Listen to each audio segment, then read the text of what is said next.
Hey everyone, Jim D. Graham with RCGroups.com, and today we're looking at a micro/mini FPV quad. Now the cool part about this quad from Horizon, the Blade Nano QX2 FPV, is that it broadcasts on 5.8. There's some other cool features as well. Now usually when you see a tiny quad like this, it usually comes with a tiny controller. And this one is a bind and fly unit, which is awesome because that means my DX9 is going to hook right up to this thing.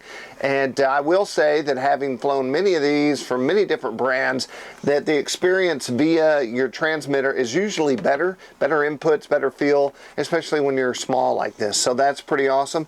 5.8 is great. That means that you could use goggles, or we're going to check it out on my monitor here.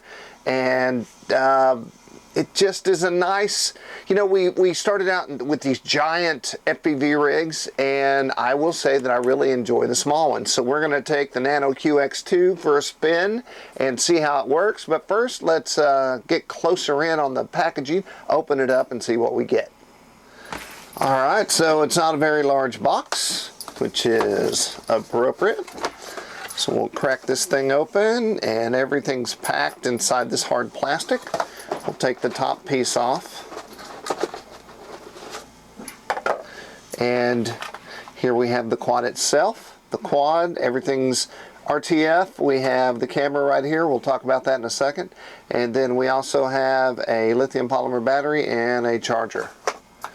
So when we take it out, one thing we'll notice is that the motors and the props are on the bottom and not on the top. And this is the bottom of the unit. And here's the camera. One thing I'll say is there is a cover on this camera, so when you go to broadcast, you might say, hey, where's my picture? Be sure to pull that off. So this camera is actually adjustable, so you can fly thusly. Or if you're going slow, you can point it almost a little bit down, actually. So that is that. Now this camera does not appear to be adjustable in any way. And I have actually flown this unit. So the unboxing is kind of after the fact, but I thought you might want to see what is in the box. Your battery will go here. I will note that as you're sliding your battery in, there's a tab right here, and it'll catch on the LiPo, so you might want to lightly make sure your battery is going to go through there and get past that. So we'll attach that battery in a second. Comes with a single lithium polymer. It's a 1-cell 500 milliamp pack.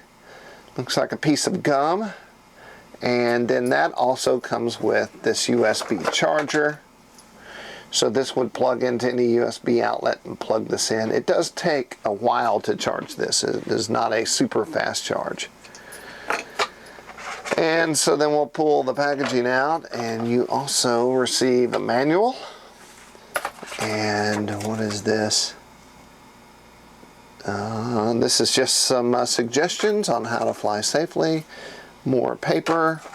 And then we have extra props. And then we have different colored labels. Now this unit lives here. And, well, how does it live here? This unit fits right here on the tab right there. So I'm assuming what's happening here is that you have different colors and numbers that would allow you to differentiate between units. That's an assumption. I don't know. But let's get in here and look at some stats on what we're getting. This unit has beginner mode and agility mode.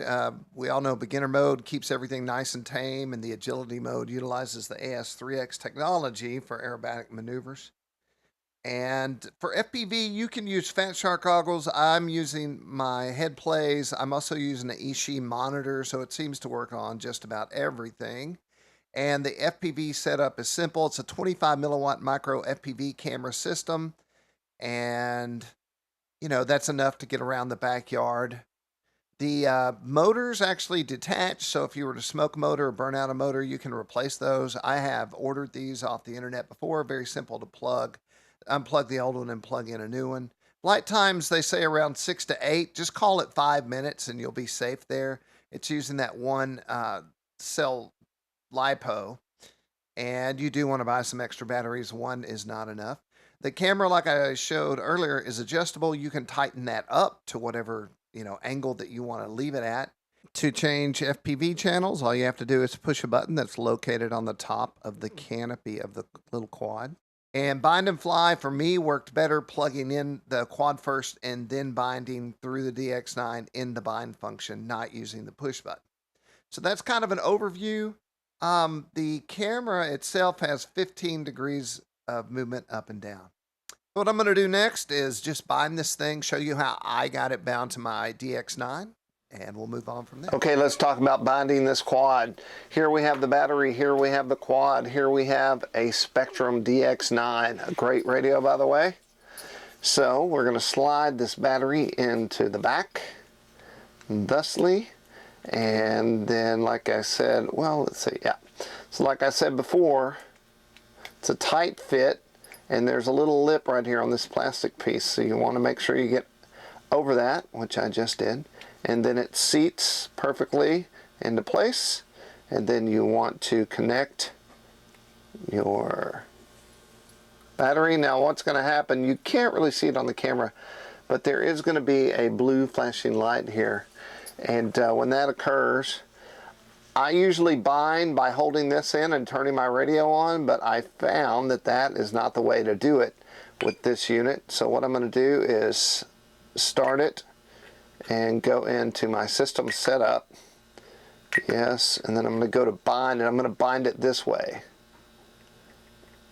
So bind, selecting the bind. Binding. Bind failed. Okay, so sometimes if you bind too close to the unit, it won't bind, so we're going to move it back a little bit. DSMX 22 milliseconds. Okay, so I moved it just slightly and it bind complete. Bound. So awesome. So now we're back. I need to rename this into Nano, I guess.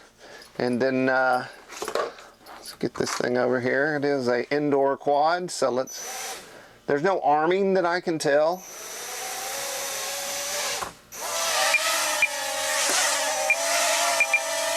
I do notice that on a fresh pack it's a little more touchy, so after your pack gets broken in, whoa! That's the beauty of a micro quad. Can't really hurt them. I mean, you can, but it's hard. I don't know why, but firing up the camera is always the most exciting part for me. And now we're going to see what we're going to get off this unit. Here's my eSheen dual diversity monitor with built-in DVR. I love this thing. You can see my antennas up there. So we're firing it up and we're doing a channel search to find the signal being broadcast out from the unit. And there it is. Looks pretty good. A little bit of a stretch or wrap around, but I like that. I like to see more than less. So let's get this thing in the air and fly it around the office in the backyard and put it through its paces. So here we are sitting on the couch in my office. You're actually looking at the FPV or the monitor. So there we go. There was my son. So I will say the little hooky legs, the legs have a little T-bar on the bottom, and they grab onto things. So that is a negative for this unit. So we're going to jump back in the air. And like I said, it seems to settle down after the initial takeoff. A fresh pack makes it more jumpy. I mean, that's to be expected. So we're taking a little calm tour here of the wall. And we'll head upstairs. So this is our signal from inside. We'll see how that signal works as we go upstairs. And now we're going to head on up and go to the top level. There is flashing between the floors of my house, which I do think affects 5.8 transmission. So now we're in the kitchen.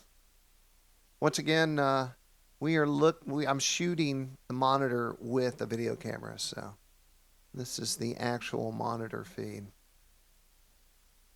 My son must be making noodles or macaroni, I guess. We'll fly in the living room, and then next, just so you don't get bored, we'll jump outside and do a little pool flyover and take a look at the feed there. So this is the feed from downstairs. This is what I'm getting. And we're into the living room. And there's the piano. Belonged to Waylon Jennings' producer, so it's surely historic. Here's a chair. Oh, and we're losing our, yep. So there's the battery, and it auto landed. So now let's jump to the backyard. All right. This is where the fun begins. First, we're going to start out by the back creek. This is I don't know how old this creek is, but it's old, and it's in the back of the house here. So I'm just scorching around. I want to say that I believe my DVR image is slightly less focused than what I was seeing in the goggles. So I think it's slightly better than this, but pretty close. Maybe it's exactly the same. It's hard to say, but here's the let's go under the bridge and try not to put it in the water trick. Awesome. Always a great shot. And then it's fly down the middle and don't get it stuck in a tree. Here's what I have to tell you about this. This thing will catch a branch and it's not coming down. Now, you could knock it down with a big stick, maybe. But if it gets high up in a tree, it's going to stay high up in a tree. So now I've brought it back into the, this is kind of the back end of my shop. And we're going to fly it out of the shop area here and over the pool and around the backyard. Now, if you're getting a little bored, stay tuned. I will be hitting myself in the crotch at the end of this video. So you definitely want to hang out to watch that, because that's not something I do with every quadcopter I own. I don't do the test of hitting myself in my own private areas. All right, so we're coming out. So this is direct sunlight on that camera, which I almost think that camera might like it better indoors. It seems a little sharper. It could be a focus thing too. So here we are flying. So this is where the branch, let's see if this actually is this piece of tape. Yeah, see that branch? Bam! It just reached out and grabbed it. So I'm going to pull that down, and I actually got some good stick time on this. I really enjoyed this more outside because it's like any FPV racer. Line it up and point it where you want to go. And this dang thing, it was pretty awesome. I do have a couple of things. Since the props are on the bottom, if you land in the grass, you will not be taking off again because they just can't do it. But I'll show you here in a minute. My trick was I would literally throw it in the air. It doesn't matter at what angle. Okay, now I'm going for distance. So I could get it all the way to the end of the driveway. If I pulled over there by the front door, it would static out on me. So I'm just pointing and going. And I was really impressed with its flying characteristics. It flies just like a big quad. And the flight times seemed to be stretching out too. I was getting longer, I think, 6 to 7 for sure. So here we are, just scorching around the backyard. And the whole trick, of course, is to look where you want to go. And the quad will usually go that way. And then I started getting braver, and I was shooting little gaps and... Oh, one other thing I'll mention. There's no beep on this. So on my other quads, if I lose a quad in the grass, I can turn the transmitter off and the quad will beep, and that helps me find it. This does not have it. So you better know where you crashed, or the chances of you finding it are slim. It's so little and so black. You might even want to spray paint the cover yellow or something to help you find it. I was lucky. I kind of mentally knew where it went down each time. So let's see what I'm doing here. I think I'm lining up to go between my legs. And I'm thinking, okay, I'm just going to look where I want to go. Bam! Now there's something you don't see every day in a quad review. You don't see somebody testing out if you can hit yourself right in the crotch. But I did, because I'm a professional. So this is kind of the basic overview. I'm about to do that throw in the air thing. So the goggles are on, I chuck it in the air, hit the throttle, and bam, I'm flying. That is pretty cool. And a great way I would suggest to launch this thing, because like I say, it doesn't like to lift off from grass or any kind of obstacle. It's not going off the ground. So flies great. I was getting really good battery times there at the end. I'm not sure why it's, I got longer battery times after a few run-throughs, but I did. Bam. And flew straight. AS3X probably has a lot to do with why it flies so well. Oh, try to do it again. But I do suggest it. I am going to try to cut off the little T's on the legs and see if that keeps it from grabbing onto branches. I think it will. I'm not saying you should cut up your quad, but I'm going to give it a shot. So anyway, I hope this has helped. You see it, see what you get, see how it flies, see how the video looks. All the stuff you need to know about a micro mini quad FPV 5.8, running it through your Spectrum radio. Super cool. I'm Jim T. Graham with rcgroups.com. I never got it through them, by the way, after that time. All right. Thanks, y'all.